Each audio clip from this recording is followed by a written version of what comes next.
She said our marriage would be temporary, unless you keep impressing me. That was her version of a vow. I was her backup plan, her safety net, a placeholder dressed in husband's clothing. So one day, I stopped trying to pass her endless tests. I walked away, quietly, but what I didn't expect was how loudly she'd unravel once I did. My name is Derek. I'm 36 years old. And this story begins 6 years ago, the day I made the biggest mistake of my life. I fell for a woman who never truly saw me. Her name was Celeste. We met at a mutual friend's engagement party, and from the moment she entered the room, she commanded it. Magnetic, sharply dressed, unapologetically confident. She had that kind of presence that made heads turn and conversations pause. Me? I was a grounded guy. A small but steadily growing architecture firm, a modest wardrobe, and a heart wide open. I wasn't trying to be flashy. I just wanted something real. But the more time I spent with her, the more I believed I could earn that elusive, real love from her. We dated for a year, and every moment felt like I was on trial. I wasn't just her boyfriend. I was her ongoing audition, a misstep in conversation, a forgotten compliment, a missed dinner reservation at a trendy spot. All of it was ammunition for how I was slipping. But I kept trying, kept hoping that if I just stayed consistent, stayed loyal, showed up, she'd finally see that I was enough. So when I proposed and she said yes, I felt this rush of relief, like I had crossed some invisible finish line, like I had finally passed. I couldn't have been more wrong. 3 months into our marriage, I made an offhand comment about finally being able to relax after the chaos of wedding planning. I was smiling when I said it. She wasn't. Don't get comfortable, Derek, she told me coldly. Marriage is only temporary, unless you keep impressing me. I laughed. I thought she was kidding, but her face didn't move. And in that moment, the truth hit me like a cold wind through an open door. She didn't see this as forever. I wasn't her life partner. I was her project, her placeholder, her safe option, a man to hold the line until something more exciting came along. But by then I was in deep, emotionally anchored. So I stayed, convincing myself that if I tried harder, showed more effort, more attention, more love, maybe I could win her over for real. Every day became a performance. I had to compliment her on cue, notice every new dress, every nail color, every social post. I had to book reservations at the trendiest restaurants or risk being boring. And always, I lived in the shadow of her ex, Malik. He was the ghost that haunted our marriage. His name popped up constantly in conversations, stories, comparisons. Malik was spontaneous. Malik was exciting. Malik never played it safe. Once, while we were lying in bed, she turned to me and said, if Malik had been ready to settle down, I'd probably be with him right now. I just stared at the ceiling, numb, silent, swallowed my pain like I always did. I see now that I was chasing something that never really existed. Then came the night that changed everything. Celeste went out for a ladies' night and came home late, smelling of expensive perfume and wine. She passed out on the couch, her phone left charging on the kitchen counter. I never snooped, never felt the need to. But that night, something in my gut wouldn't let me rest. I picked up her phone. The texts I read scorched right through me. She was messaging a friend about Malik, how he was back in town, now single, now richer, and how she was excited to see where things go. But it was one message that shattered whatever thread of denial I was clinging to. Derek's fine, but let's be real. He was always my safe bet. Malik is the real spark. I'm just waiting for the right time to pivot. Pivot, like I was a backup quarterback. A safety plan she never truly intended to keep in the game. That night, I didn't cry. I didn't wake her up and demand answers. I didn't even confront her. I just went cold, silent, detached, and I started planning my exit. Over the next month, I moved in shadows, quietly opened a new bank account, found a furnished apartment and signed a lease, slowly moved essentials out, piece by piece. I wasn't after revenge or theatrics. I just wanted my life back. Then, on a Tuesday morning, while she was at brunch with her influencer friends, I left. On the table, I left a handwritten note. You were waiting for a better option, so I gave you one. Freedom. Don't contact me. I turn off my phone, lock the door behind me, and I never look back. At first, she blew up my phone. Furious, accused me of being dramatic, called it a misunderstanding. Then came the voicemails, begging, crying, rambling messages pleading for another chance. Then nothing, until 2 months later, when she showed up at my office. She didn't look like the Celeste I remembered. Her confidence was gone. Her hair undone, eyes tired. Her shoulders slumped like the weight of her own choices had finally caught up.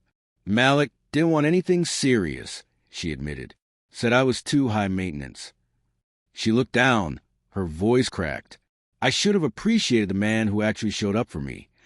I stood, nodded once, and said, "You should have kept being impressed by me because now you'll never get the chance again." I walked to the door, opened it, watched her leave, and quietly closed a chapter of my life that had nearly broken me. Turns out Malik ghosted her just a few weeks after they reconnected. Her social circle? Gone. Once her friends realized she used everyone as stepping stones, they stopped answering her calls. Her online image crumbled. Meanwhile, I was thriving.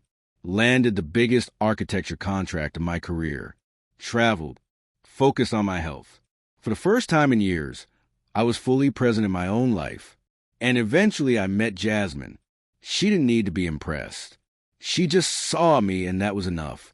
We're still taking things slow, but everything about it already feels more genuine than anything I had with Celeste.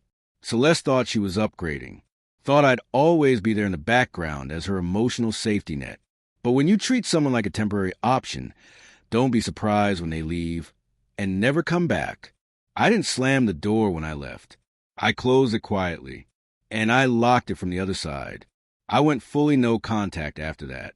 No texts, no calls. Ignored every attempt she made to get back in, especially her hollow, just want closure messages. But 3 weeks later, I got a court summons. Celeste had filed for divorce. Not just that, she was demanding alimony, half my business, and the house I bought 5 years before we even met. Her claim? That she sacrificed her lifestyle to support my career.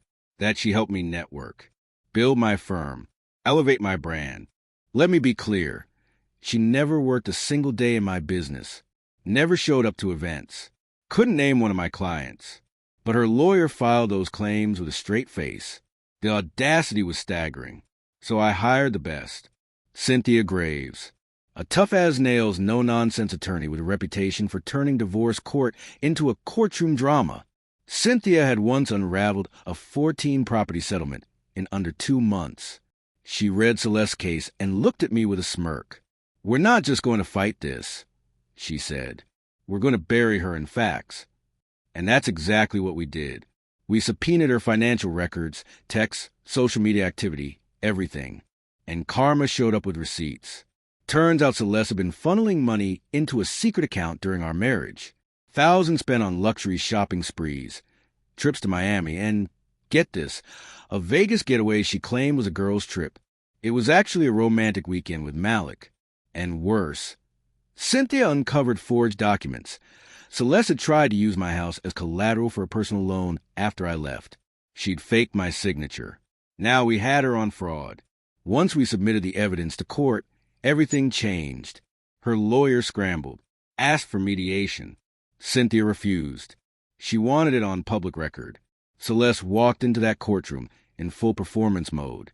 Designer dress, fake tears, claimed I abandoned her, claimed she gave up her ambitions to support my dreams. Cynthia calmly laid down the evidence. Trip receipts, photos, bank transfers, and the damning text where Celeste called me a low-rent safety net and admitted she was stalling for time until Malik took her seriously. Dead silence. The judge looked at her and asked if the messages were real. She tried to dodge, but it was over. The judge called a recess. Her lawyer begged to settle. We said no. By the time the ruling came down, here's how it ended. No alimony. No share my business. No claim on my house. Fraud. Noted on court record. And then came the final blow. The judge looked directly at her and said, "You treated this marriage like a job interview with no job offer. Actions have consequences. I walked out with everything I came in with and something far more precious. Peace. Celeste's world imploded. Malik ghosted her completely. Word spread about the trial. Her influencer brand? Done. She tried posting those vague quotes about letting go of toxic people and choosing growth, but the comments section wasn't having it. People knew. Months later, she tried to send me a letter, a long-winded apology. Said she lost sight of what mattered. Said she forgot what a real man looked like. I didn't even open it. Straight into the shredder. It's been over a year now. My business is thriving. I bought a second property. I'm in a grounded, fulfilling relationship with a woman who doesn't measure love in Instagram likes or flashy dates. Jasmine doesn't expect a performance. She expects presence.